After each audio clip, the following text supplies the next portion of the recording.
అక్కడ తీర్థం ఉన్నదా దానికోసం పెడతారు. తీర్థమునందు స్నానం చేయకుండా రాకూడదు. నేను మొన్న వెంకటాచలం వెళ్ళాను. స్వామి పుష్కరిణి మరమ్మత్తు చేస్తున్నారు దీనికోసమని, బ్రహ్మోత్సవాల కోసం. నేను పద్మావతి అమ్మవారి కోనేటికి వెళ్ళి స్నానం చేసి వచ్చాను. చెయ్యాలి, ఇక చెయ్యనప్పుడు ఎందుకు ఆ తీర్థయాత్ర, ఎందుకు నువ్వు వెళ్ళడం అనవసరం. తీర్థస్నానం చెయ్యనప్పుడు దాని వలన నీకొచ్చే ప్రయోజనం ఉండదు తీర్థయాత్ర వల్ల.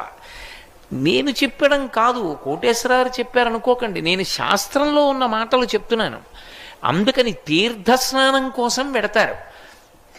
సమస్త తీర్థములలో ఉన్నటువంటి శక్తి ఎక్కడ నిలబడుతుందంటే తులసి కోట యొక్క మొదట్లోకి వచ్చి నిలబడుతుంది. తులసి మొక్క వేశాననుకోండి, నేను తులసి మొక్క వేసినప్పుడు తులసి మొక్క పైకి లేచినప్పుడు చుట్టూ ఉన్న మట్టి ఉంటుంది చూశారు, ఆ మట్టి యందు సమస్త తీర్థముల యొక్క సారం ఉంటుంది.